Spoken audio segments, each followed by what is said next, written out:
Hello everyone, I welcome you all to the Gyanam. आज हम अपनी सीरीज को फर्दर कंटिन्यू करेंगे। जैसे कि हमने अपने पहले टॉपिक्स कवर कंप्लीट किए थे, जैसे कि हमने पूरे फंडामेंटल राइट्स कवर किए, देन डीपीएसपीस कवर किए। आज जो टॉपिक हम शुरू करेंगे वो फिफ्थ पार्ट है, ठीक है, पार्ट 5 ऑफ द कॉन्स्टिट्यूशन, ठीक है। सो आई होप आप सब ठीक होंगे, आपकी तैयारी बढ़िया चल रही होगी and you must all be participating.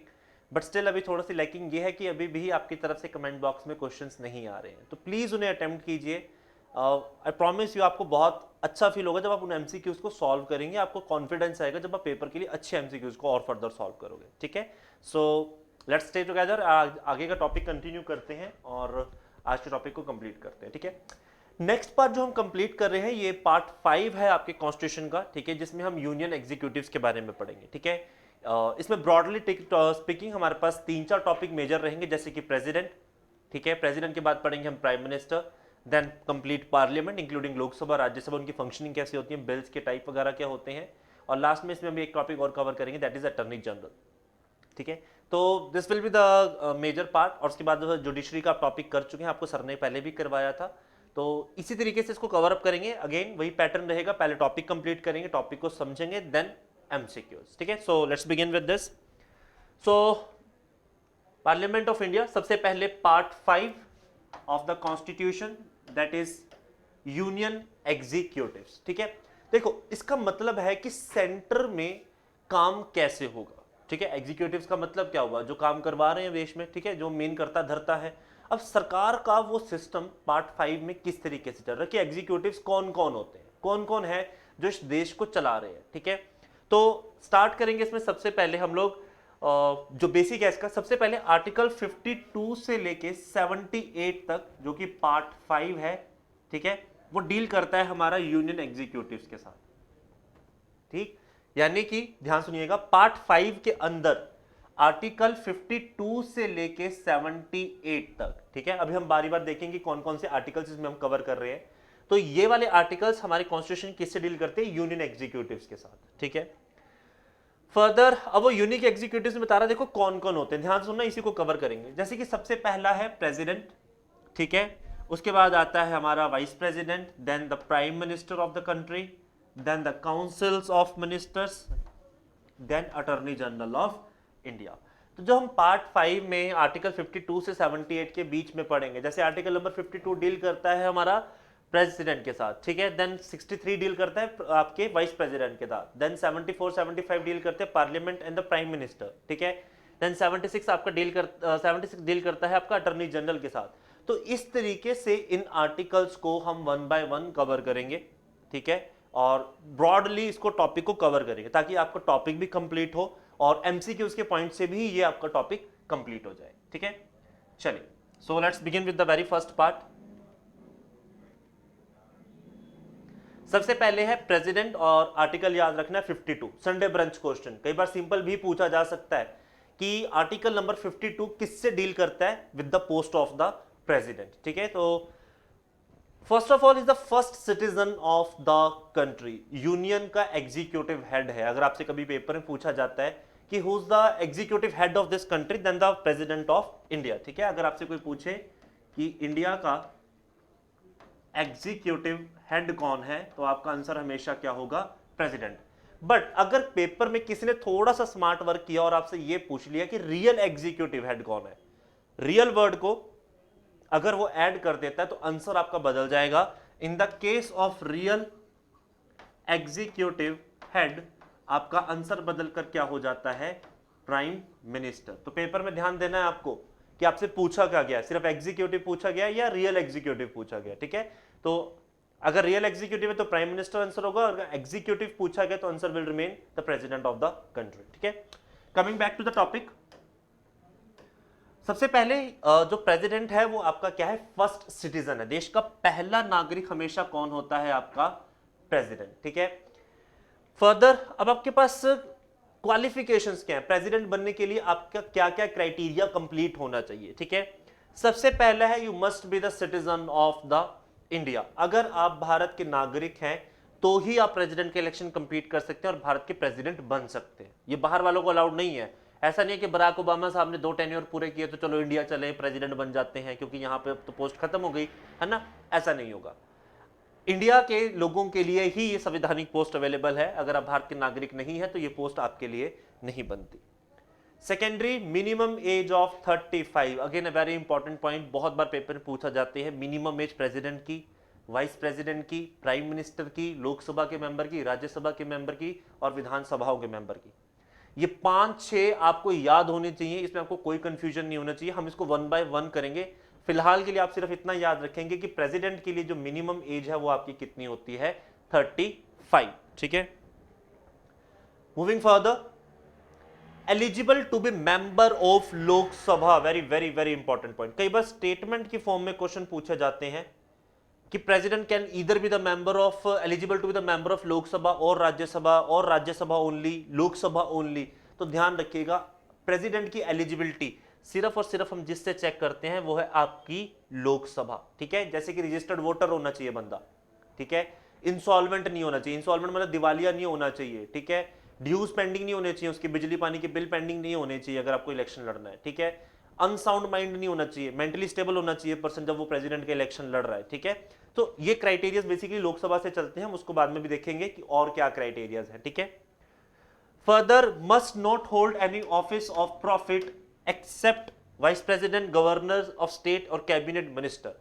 सबसे पहले तो ध्यान से देखिएगा, again this word is not defined in the constitution, office of profit.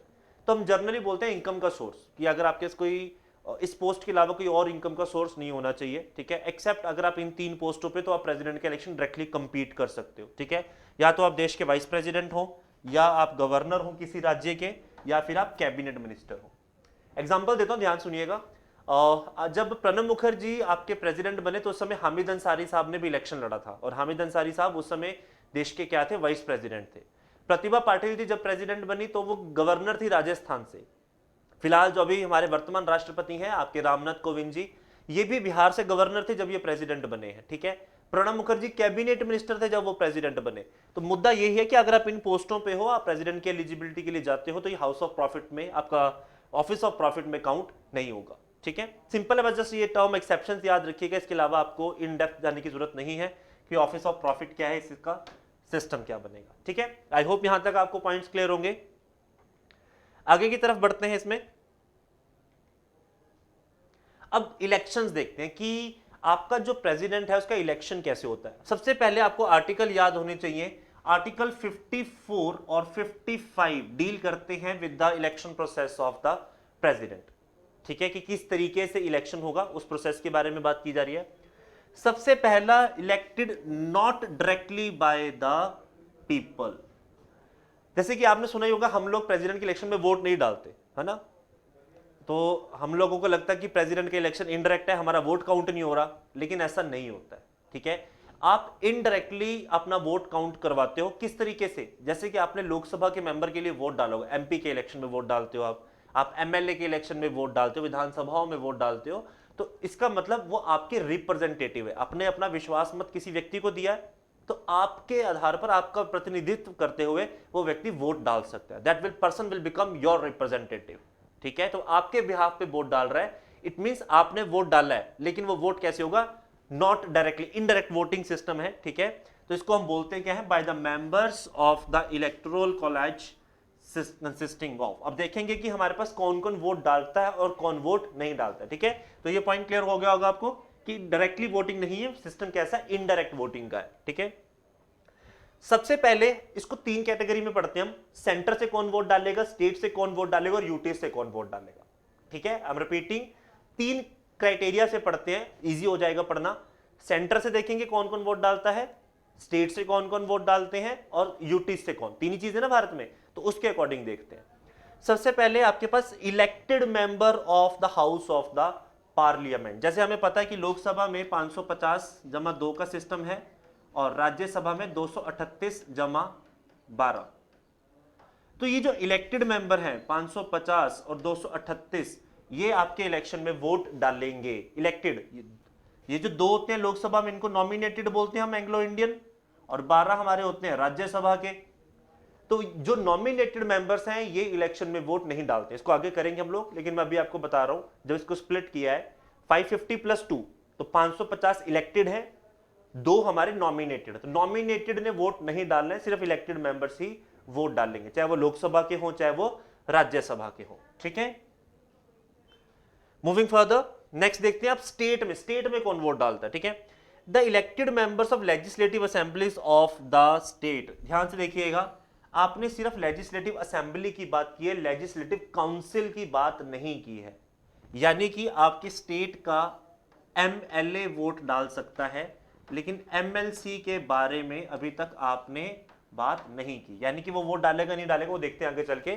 फिलहाल के लिए आपके लिए वोट कौन डालेंगे, जो आपके स्टेट के एमएलए है। अब ध्यान से देखो, जब पार्लियामेंट्री इलेक्शंस होते हैं लोकसभा के तब भी हमने वोट डाली, विधानसभा के हुए तब भी हमने वोट डाली, तो वो हमारे रिप्रेजेंटेटिव बनकर क्या करते हैं, आगे वोट डाल देते हैं। तभी मैंने आपको कहा कि इनडायरेक्ट मेथड है। फर्दर अब यूटीज में से देखते हैं कि यूटीज में से कौन वोट डाल रहा है। यूटीज से वोट डाल रहे हैं आपकी दिल्ली और पौंडीचेरी। भारत के दो ही उपराज्य हैं, बेसिकली यूनियन टेरिटरीज हैं, जहां पर असेंबलीज हैं। और हमने अभी ऊपर क्या बोला है कि देश में स्टेट्स में जहां जहां लेजिस्लेटिव असेंबलीज हैं वो वोट डाल लेंगी। इट मींस अगर किसी यूटी में भी असेंबली है तो भी उनको वोटिंग राइट मिलता है, तो दिल्ली और पौंडीचेरी। ठीक है, इसकी अमेंडमेंट पूछी जाती है कई बार, आपको अमेंडमेंट याद रखनी है, 70th अमेंडमेंट है।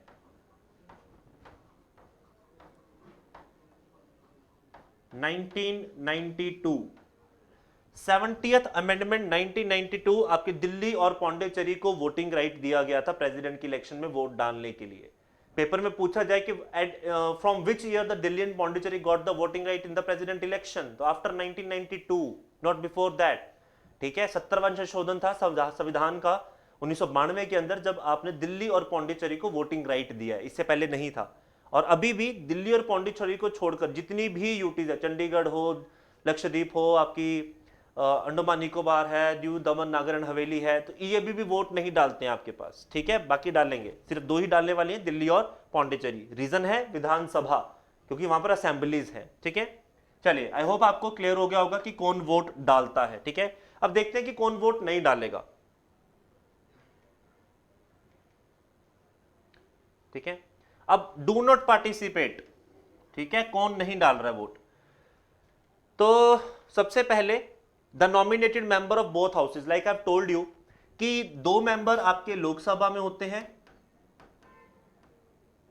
और 12 लोग आपकी राज्यसभा में होते हैं, जो हमारे नॉमिनेटेड होते हैं। ये लोग प्रेसिडेंट के इलेक्शन में वोट नहीं डालेंगे। मैंने आपको पहले भी स्प्लिट करके बताया कौन डाल रहा है, जो बच गए वो नॉमिनेटेड हैं, वो वोट नहीं डालेंगे। ठीक है, देन स्टेट से देखते हैं कि अब स्टेट से कौन वोट नहीं डालेगा। Nominated members of legislative assemblies, अगर जो नॉमिनेटेड मेंबर किसी स्टेट असेंबली में, वो भी नहीं डालेंगे। वहां पे भी मैंने वर्ड इलेक्टेड ही यूज किया था। ठीक है, वो भी नहीं डालेंगे। For members of both elected and nominated the state legislative council on the basis of bicameral legislature, अगर किसी स्टेट में बाइकैमरल लेजिस्लेचर है, बाइकैमरल का मतलब है 2 हाउसेज, विधानसभा भी हो विधान परिषद भी हो। जैसे कि हम हरियाणा से बिलोंग करते हैं, पंजाब से बिलोंग करते हैं, हिमाचल से बिलोंग करते हैं, ये यूनिकैमरल है, यहां सिर्फ विधानसभा है, असेंबलीज है, काउंसिल्स नहीं है यहां पर। लेकिन अगर मैं उत्तर प्रदेश चला जाऊं, बिहार चला जाऊं, तो यहां काउंसिल्स भी हैं। तो अगर वहां काउंसिल है तो भी कोई फर्क नहीं पड़ेगा, क्योंकि वो वोट नहीं डालेगी। ठीक है, वही चीज यहां पे लिखी हुई है कि लेजिस्लेटिव काउंसिल, चाहे वो उसमें इलेक्टेड मेंबर हो चाहे नॉमिनेटेड हो, उन्हें वोटिंग राइट नहीं दिया गया है। ठीक है, कोई फर्क नहीं पड़ता इलेक्टेड है नॉमिनेटेड है, अगर काउंसिल के मेंबर है तो वोट नहीं डालेंगे। इन शॉर्ट बात खत्म हो जाएगी। Then the nominated member of legislative assemblies and Pondicherry, अगेन अगर दिल्ली और पौंडीचेरी में भी कोई नॉमिनेटेड मेंबर हैं तो वो भी वोट नहीं डालेंगे। तो अगर पेपर में नॉमिनेटेड वोट शब्द नजर आता है आपको, चाहे सेंटर से हो, स्टेट से हो, यूटी से हो, कोई वोट नहीं डालेगा, मुद्दा खत्म। और जहां वर्ड दिखे इलेक्टेड वोट डालेंगे। एक्सेप्शन सिर्फ क्या है, काउंसिल की, कि मेंबर्स ऑफ लेजिस्लेटिव काउंसिल्स, उसमें जो इलेक्टेड पर्सन है वो भी वोट नहीं डाल सकते, क्योंकि पूरी काउंसिल वोट नहीं डालती। उसका सिंपल सा रीजन ये है कि पूरे भारत में काउंसिल्स नहीं है। ठीक है, कुछ एक स्टेट्स में ही काउंसिल है, तो फ्रॉम दैट प्रोस्पेक्ट सिर्फ हम उन्हीं स्टेट्स को वोटिंग राइट देते हैं जहां पर पूरी जगह विधानसभा चल रही है। ठीक है, परिषद को नहीं देंगे। कमेंट सेक्शन में लिख के बताइए कि कितनी स्टेट्स में आपके पास लेजिस्लेटिव काउंसिल्स हैं और कौन कौन सी वो स्टेट्स हैं, होमवर्क है आपका। ठीक है, चलिए नेक्स्ट है आपके पास अब value of vote and MP. वैसे ही आपको पेपर में नहीं आएगा, इतना इन डिटेल कुछ नहीं पूछते हैं।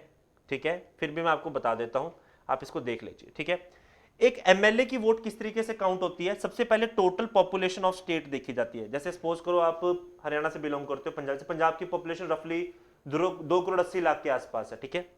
That number, total number of elected member in the legislative assembly 117 है, तो उससे 117 से डिवाइड करो, मल्टीप्लाई करोगे 1/1000 से, तो जो नंबर आपके पास आएगा, सपोज करो लेट अस सपोज कि वो नंबर आता है 289, तो आपके एक एमएलए की वोट की वैल्यू कितनी हो जाएगी? 289 के वोट्स के बराबर हो जाती है, ठीक है। फिर आपके पास आता है वोट ऑफ द एमपी, तो एमपी की वोट कैसी है? Total votes value of the all the votes of the states, जितनी भी स्टेट, जैसे 289 पंजाब की निकल गई, सपोज करो 270 हरियाणा की निकलती है, हिमाचल की 210 निकलती, तो सबको एडअप करते, तो टोटल वैल्यू जो आती वो डिवाइड कर देते हम total number of elected members of the parliament, यानी कि 550 आपके लोकसभा के और 238 आपकी राज्यसभा के, ये नंबर हम ऐड कर लेते, उससे इसको डिवाइड कर देते, ठीक है। आपको इतना इन डेप्थ जाने की जरूरत नहीं है, ये आपसे फॉर्मूलाज कोई नहीं पूछेगा, डोंट वरी, ठीक है, क्योंकि इसकी फॉर्मूला कैलकुलेशंस सिर्फ इलेक्शन के टाइम पर होती हैं। You people does not concern with that. Still मैंने फॉर्मूला आपके पास लिख दिया है, अगर आपको कुछ डाउट हो तो आप इसको एज इट इज याद कर सकते हैं, ठीक है। चलिए आगे की तरफ चलते हैं।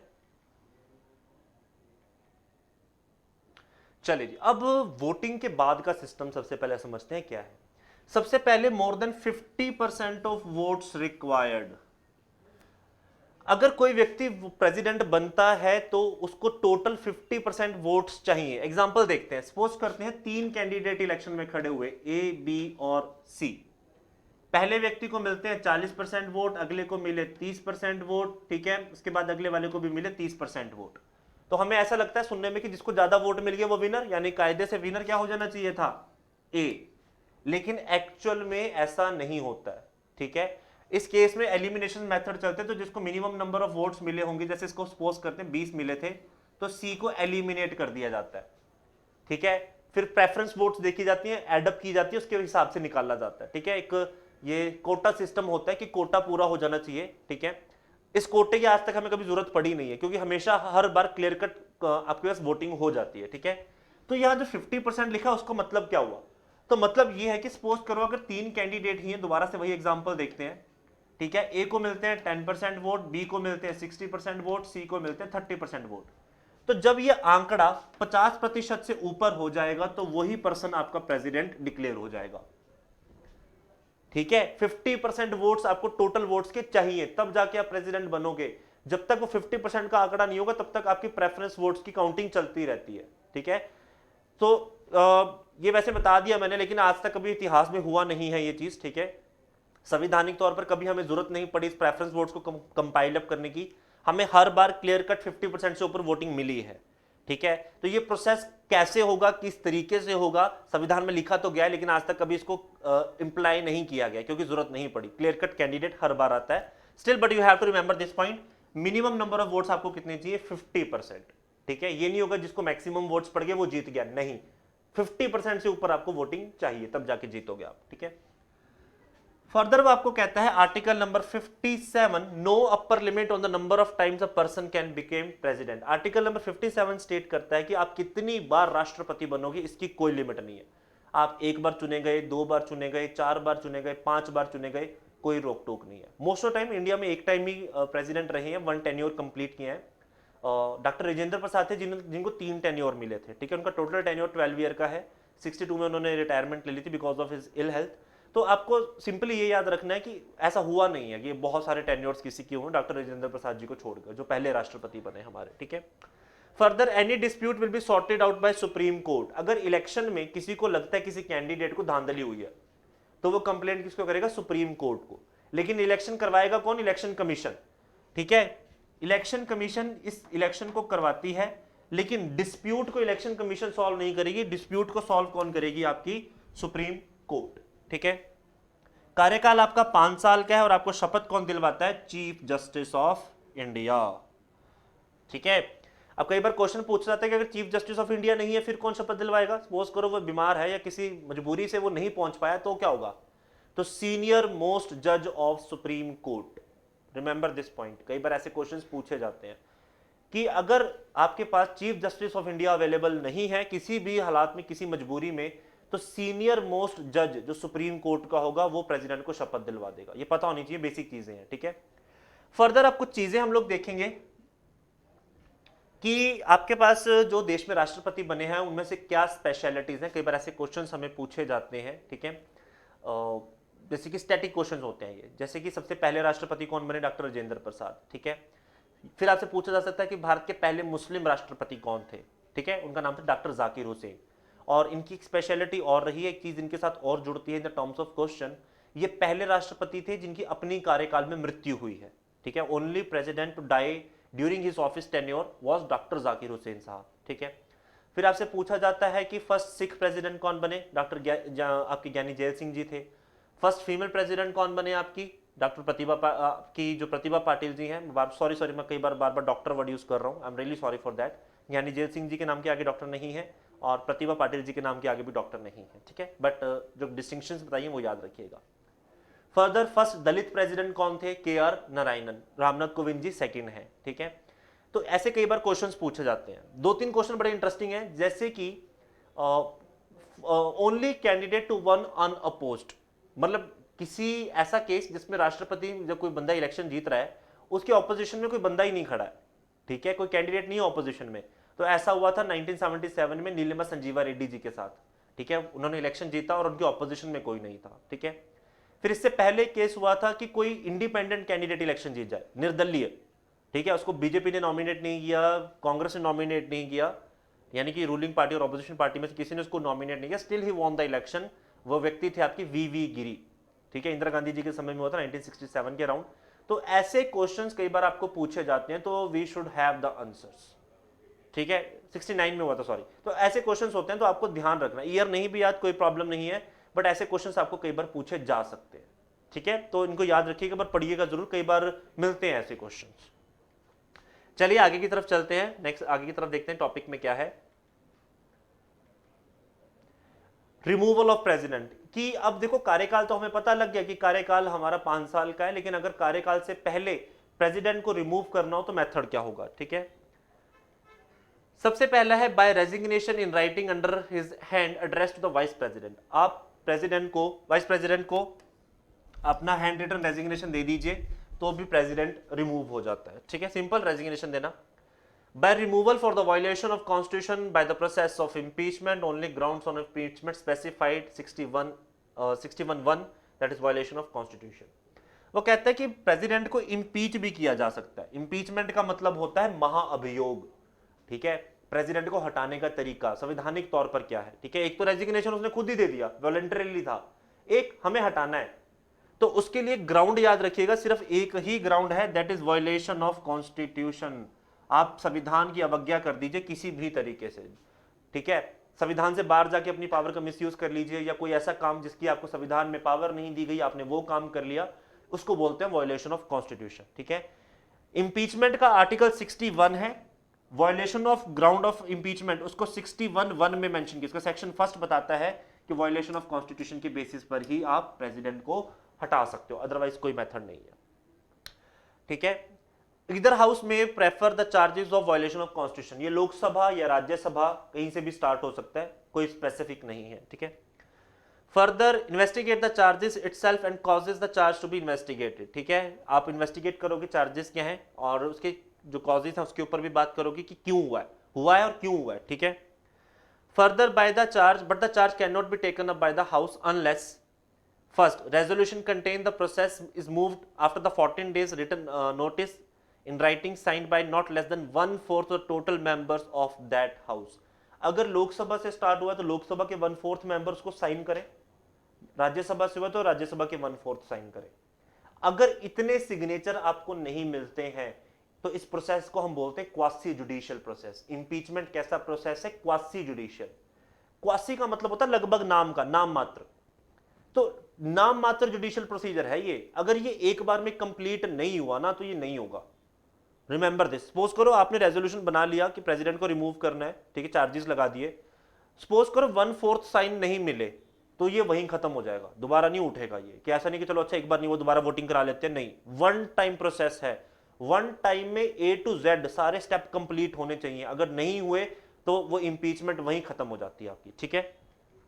फर्दर वो कहता है कि रेजोल्यूशन पहले 1/4 साइन करेंगे, उसके बाद जब वोटिंग होगी तो 2/3 की मेजोरिटी चाहिए, इसको बोलते हैं स्पेशल मेजोरिटी का केस है ये। आप प्रेसिडेंट को ऐसे ही नहीं हटा सकते।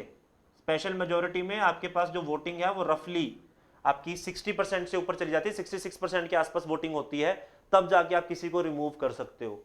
अगेन सपोज करो 1/4 वोट मिल जाते हैं, रेजोल्यूशन पास कर दिया जाता है, लेकिन जब वोटिंग हुई तो 2/3 वोट मिला ही नहीं, वो वोट कम रहेगा। 66% वोट चाहिए ना मिनिमम, अगर वो नहीं मिले उसकी जगह पे आपको सपोज करो 61% वोट मिले, तब भी इंपीचमेंट स्टूड कैंसल्ड, तब भी कंप्लीट नहीं कंसीडर की जाएगी, ये याद रखिएगा। वन टाइम प्रोसीजर है, इसके लिए वर्ड यूज होता है क्वासी जुडिशियल। याद रखिएगा, अगर पेपर में ये वर्ड दिख जाए आपको कि अगर पूछे कि इंपीचमेंट का प्रोसीजर का नेचर कैसा है, तो इसको याद रखिएगा क्वासी जुडिशियल। और ये वर्ड मैंने अभी आपको डिफाइन कर दिया कि क्वासी जुडिशियल का मतलब है अगर एक बार में प्रोसेस पूरा नहीं हुआ, दैट विल स्टूड कैंसल्ड। ठीक है, आई होप ये क्लास क्लियर होगा। नहीं हुआ है तो आप दोबारा से मुझसे पूछ सकते हैं, ठीक है। और अभी तक भारत के किसी भी राष्ट्रपति को इंपीचमेंट नहीं हुई है, उसकी किसी का प्रोसेस भी स्टार्ट नहीं हुआ है, तो ये किस तरीके से होगी, so still we don't know. जैसे मैंने आपको बताया कि कोटा वाला सिस्टम कभी पूरा नहीं हुआ, 50% वाला जो हम देखते हैं कि वोट प्रेफरेंस सिस्टम, अभी तक उसकी जरूरत नहीं पड़ी। इंपीचमेंट की भी हमें जरूरत नहीं पड़ी, क्योंकि भारत के संविधान में अभी तक किसी, भारत के इतिहास में अभी तक किसी को हमने इंपीच नहीं किया है, ठीक है। तो आई होप ये पॉइंट्स आपको क्लियर होंगे, ठीक है।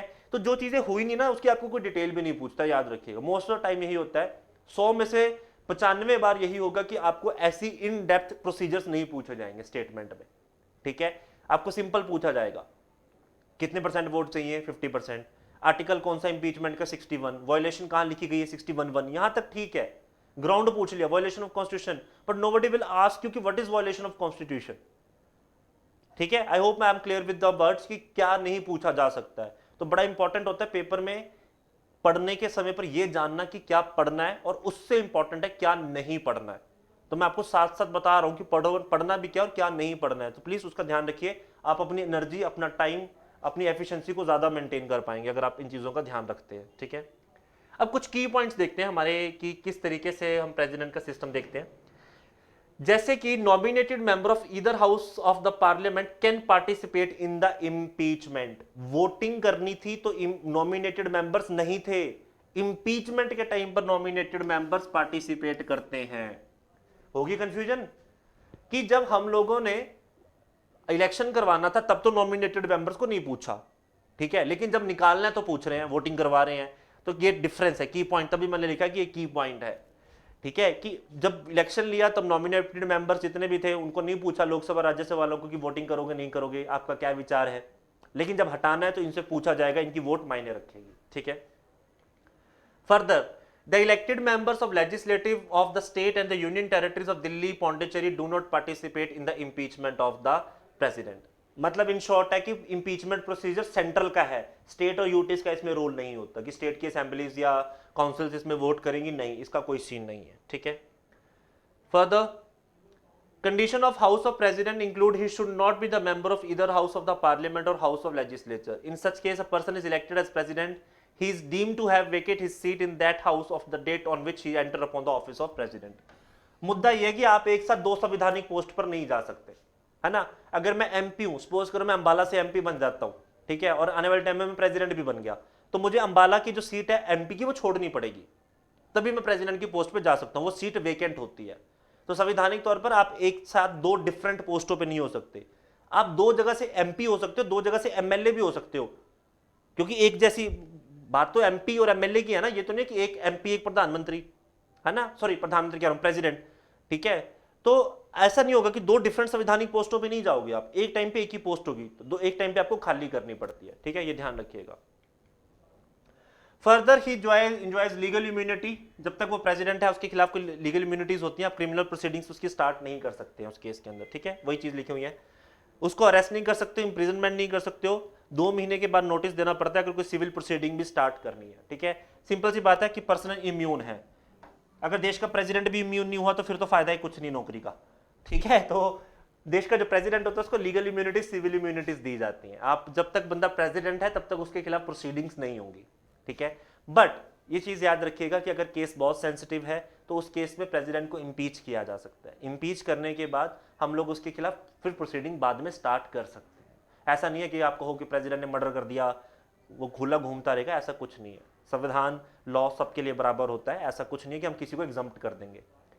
ये पावर पोस्ट की है, पर्सन की नहीं है, ये याद रखिएगा, ठीक है। ऐसे तो कितने सारे एक्स प्रेसिडेंट हो गए, हम सबको कह देंगे सब लीगल इम्यून है ना, नहीं, ठीक है। पावर पोस्ट की होती है, पर्सन की नहीं होती, हमेशा याद रखिएगा। आप भी अगर किसी कुर्सी पर जाके बैठेंगे तो आपकी कुर्सी को सल्यूट लग रहा है, आपको नहीं सल्यूट लगेगा। तो सेम केस गोज हियर। तो प्रेसिडेंट को अगर हम हटा देते हैं, उसको उसकी पोस्ट से अलग कर देते हैं, उस पर्सन को, he is remain as a common man like you and me, ठीक है। सो वैकेंसी देखते हैं कि अगर हमारे पास प्रेसिडेंट की वैकेंसी बन जाती है तो क्या सिस्टम है। सबसे पहले on the expiry of his tenure of 5 year, अगर उसका 5 साल का कार्यकाल पूरा हो जाए। दूसरा, वो रेजिग्नेशन दे दे। तीसरा, इंपीचमेंट से उसको हटा दिया जाए, ठीक है, या उसकी डेथ हो जाए। तो ऐसे केसेस में से अगर कुछ भी हो जाता है, ठीक है, उसका टेन्योर खत्म हो जाए, रेजिग्नेशन दे दे, रिमूव कर दिया गया, डेथ हो गई, तो सीट आपकी क्या हो जाती है, वेकेंट हो जाती है, ठीक है।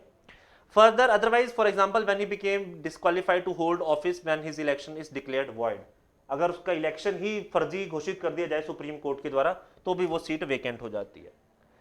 तो आगे वो आपको कहता है कि अगर कोई बंदा टाइम से पहले रेजिग्नेशन दिया जाता है तो कुछ ऐसा होता है, ठीक है। तो ऐसे केस के अंदर जो वेकेंट सीट है, तो उस केस में हम वैकेंसी को 6 मंथ के अंदर अंदर फिल करते हैं, याद रखिएगा।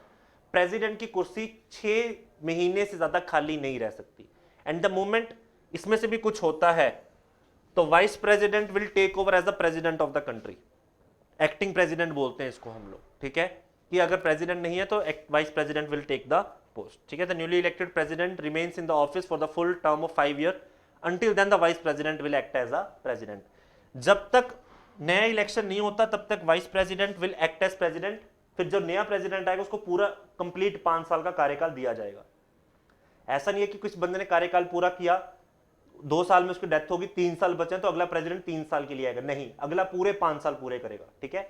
लेकिन कुर्सी सिर्फ 6 महीने के लिए खाली रहेगी और उस 6 महीने में vice president will act as the president of the country.